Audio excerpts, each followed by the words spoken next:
வீடியோக்கு போகிறதுக்கு முன்னாடி சப்ஸ்கிரைப் பட்டனை கிளிக் பண்ணிக்கோங்க. கூடவே பெல் ஐக்கானை டேப் பண்ணிக்கோங்க.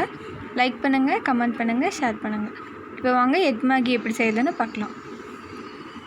ஒரு பேன் ஹீட் ஆனதும் அதில் கொஞ்சமாக ஆயில் ஊற்றிக்கோங்க. அதுக்கப்புறமா ஜிஞ்சர் அண்ட் கார்லிக் ஆட் பண்ணிக்கலாம். இது நல்லா ஃப்ரை ஆனதுக்கப்புறமா வெங்காயம் அண்ட் தக்காளி ஆட் பண்ணி நல்லா வதக்கிக்கலாம். இதில் கொஞ்சமாக நான் ஒரு பிஞ்ச் அளவுக்கு மஞ்சத்தூள் ஆட் பண்ணிக்கிறேன்.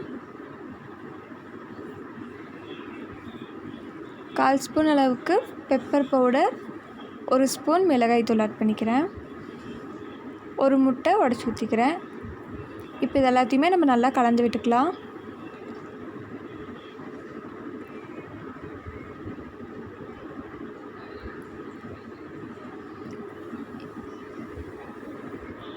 இப்போ இது நல்லா ஃப்ரை ஆனதுக்கப்புறமா இது தனியாக ஒரு பிளேட்டில் மாற்றி வச்சுக்கிறேன்.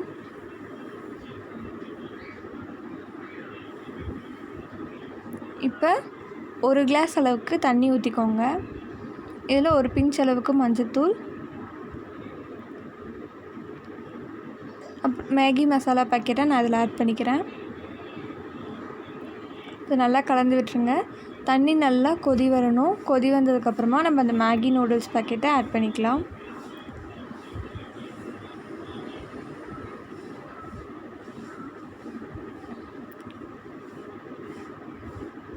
உங்களுக்கு தேவையான அளவுக்கு உப்பு ஆட் பண்ணிக்கோங்க. இதில் லைட்டாக தண்ணி இருக்கும்போது நம்ம அந்த செஞ்சு வச்ச மசாலாவை இதில் ஆட் பண்ணி நல்லா மிக்ஸ் பண்ணி விட்டுக்கலாம். அவ்வளோதான், நம்ம மேகி நூடுல்ஸ் ரெடி.